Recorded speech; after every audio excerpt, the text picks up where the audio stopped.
أولاني حديث بدي درس كده. وعن سعد بن أبي وقاص رضي الله عنه. حديث سعد بن أبي وقاص ده ويبيغمبر صلى الله عليه وسلم دا خبر كده دا عجب للمؤمن. مؤمن دا خبرهم دا تعجب دا مؤمن دا خبره دا تعجب دا مؤمن دا حال دي سيدي چه پا دي تعجب كوليشي سره ولي إن أصابه خير حمد الله وشكر. كچرت خير وتورسي نو دي دا الله حمد وي دا الله سنوي أو شكر داكي. وإن أصابته مصيبة حمد الله وصبر. أو شكل بيس مصيبة راشي نو دا مؤمن بيام دا الله حمد وي دا الله خصفات بيانكي والصبر ورسر الصبروكي. فالمؤمن پیغمبر صلى الله عليه وسلم وي فالمؤمن يؤجر في كل أمره. مؤمن تداغ بهر كار كي أجر ملاويكي حتى في اللقمة يرفعها إلى في امرأته. ترديك آغن وني چي دي وچتي دا خزي دي خليتا ودي ولما لا أجر وركي. دا حديث امام بيهقي راوړی د شعب الإيمان کې او دا په نورو کتابونو کې نورو محدثینو هم راوړی دا معروف حدیث دی او څو پیرې موږ بیان کړی او نږدې کوم ځای کې بیان کړو.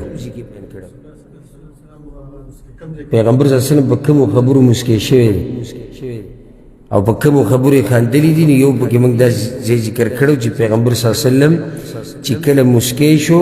او صحابه کرامو ته تپوس کو نو هغوی د مؤمن په دې حال تعجب راغی. یعنی څه ناشنا خبره ده د مؤمن هر حال کې د ګټه د تاواني نشته. خو دا د هر مؤمن دپاره دا خبره نه ده. ګورئ دا خبره م یادول پکار دي. د هغه مؤمن دپاره دا ګټه ده د هغه مؤمن دپاره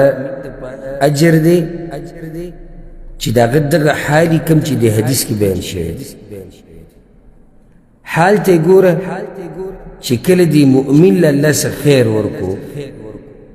نعمت یې وله ورکو ده چې څه غوښتو د الله نه هغه یې وله ورکو نو حال یې دا دی چې د الله حمد یې ووایي د الله لویي بیان کړه د الله صفات یې بیان کړو وشکر او شکر یې ادا کړو. دغه نعمت نسبت الله ته وکړو چې دا خو چې د الله د طرف نه دي او به شکر ادا کړو.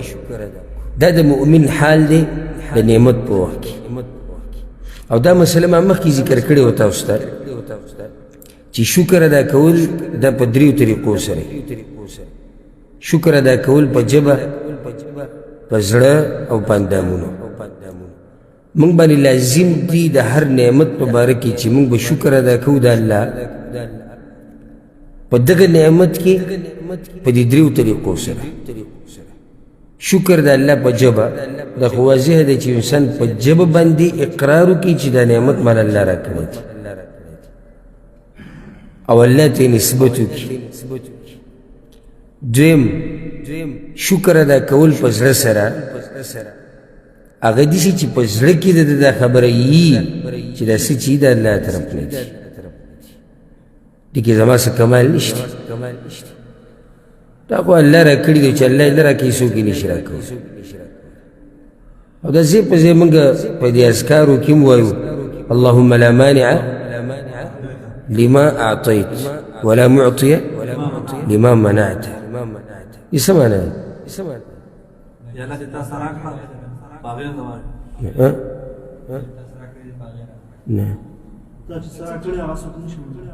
یا الله چې ته څه شی ورکوې څوک یې نشي منع کولی او چې ته یې منع کړي نو څوک یې نشي ورکولی. نو په دې وخت چېرته ځان ته نه دغه کېږي چې دا زما دا مال او دا بچي او دا نعمتونه وي دا به زه د دې حقدار وم او دا به زما کمال و دا به زما سبقونه و دا به زما تجربه و دا به زما دغه و دا ټولې خبرې سیر ته کېږي. که الله نه درکولی دا ټوله دنیا را جمع شوې او الله که تعالی ذره برابر رزق هم درکړی او چې الله یې کله ورکوي که نه نو ښه جاهلانو له ورکوي هغه هم پړ د سکول او د مدرسې په شام نه یې تلي چلته او هغوی له هم الله مال ورکوي خبرو چل وله نه ورځي په مجلس کې به کښېني څنګه ډېر مالداره شي او ولې حدیث کې دا نه راځي چې قیامت نښه دا ده چې هغه خلک چې هغه لغړي دي کمزوري دي او ګډو بیزو والا دي او خانو والا دي څاروي ساتونکي د هغه به ټول مالداره شي نو دا رزق دا په دې نه چې ما چې سبق ویلی ده او مزه صحیح شوه یعنې څه نه څه وجه کېدی شي خو هغې باندې پوره اعتماد نه دی نور اصل خبره دا ده چې ته به په ژبه باندې هم د دې نعمت نسبت الله ته کوې او په زړه کې د الله شکر به ادا کوې درېیم د الله شکر په اندامونو باندې هغه دي چې دا نعمت به په هغه څه کې نه استعمالې چې په هغې کې د الله نافرماني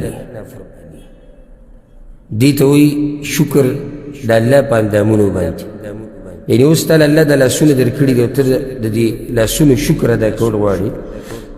نو شکر په دې طریقې سره چې په ژبه په زړه او دا لاسونه به نه استعمالوي په هغه څه کې چې په څه کې د الله نافرماني ده تاله پیسې در کړي دي ته د دې پیسو شکر ادا کول غواړي الله ته ویل غواړي چې یا الله ستا شکر دی او زه شکر ادا کوم نو یو طریقې دا ده چې دا پیسې به ته په حرامو کې نه لګي دغه شان د بچو خبره شوه دغه شان نور چې کوم نعمتونه دي هر یو له موږ نشو ورتلی به خبره اوږده شي خو حاصل دا شو چې د مؤمن حال دا دی د پیغمبر صلی الله علیه وسلم چې تعجب د کوم مؤمن په حال کړی دی که نه هغه دا دی هر مؤمن نه هغه دا دی اولنی صفت په ده کې دا دی که چېرته د الله د طرف نه ورته څه خیر میلاو شي